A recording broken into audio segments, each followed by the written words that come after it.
Minkejja l-weda tal-arriva li s-servizz kellu jibda jopera b'mod normali sa mill-11 ta' Settembru, il-problemi antiki għadhom jippersistu. Għal ċertu passiġġiera u f'ċertu ċirkostanzi l-affarijiet saħansitra marru għall-ar. Eżempju ċar u dak f'ta' ġorni fejn inqata' s-servizz dirett għal Belt Valletta. Ġejna mċaħdin bis-servizz li kellna qabel li kellna rotta number 42 li kienet titlaq minn Birkirkara via San Ġwan ta' ġorni Gżira għal Belt. U di bis-sistema ġdida tal-arriva ġiet imwaqfa.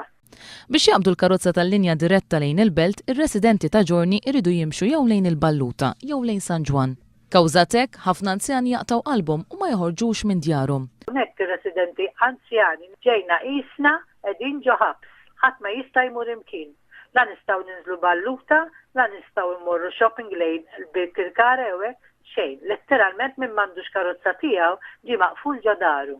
L-unika karozza tal-linja li kienet tgħaddi minn ta' ġorni, in-numru 123 li twassal sa Mater Dei, issa qed tgħaddi kull siegħa minflok kull nofsija. Dan it-tibdil sar wara l-11 ta' Settembru. F'każ ieħor tgħid li bina reġa' ma wasalx fil-ħin għax-xogħol. It-tifel tagħha qabad il-karozza tal-linja fl-4 ta' filgħaxija, siegħa aktar kmieni milli kien jaqbad il-karozzi tal-linji l-antiki, bit-tir li jasal fuq il-post tax-xogħol tiegħu f'Ħalfar fis-6 ta' filgħaxija. Kif waslu l-airport, ix-xufier niżel it-tifel l-airport għallu issa jekk trid għallu tistenna oħra biex jwaslek Ħalfar, għallu għax jiena ħanerġa' mur il-Belt. Minħabba fekk, ir-raġel wasal tard tax-xogħol. Ir-raġel jaħdem night shifts bħala uffiċjal tas-sigurtà f'kumpanija f'Ħalfar u meta lessa mix-shift tiegħu kellu jerġa' joqgħod jistenna siegħa oħra biex jaqbad karozza tal-linja għad-dar.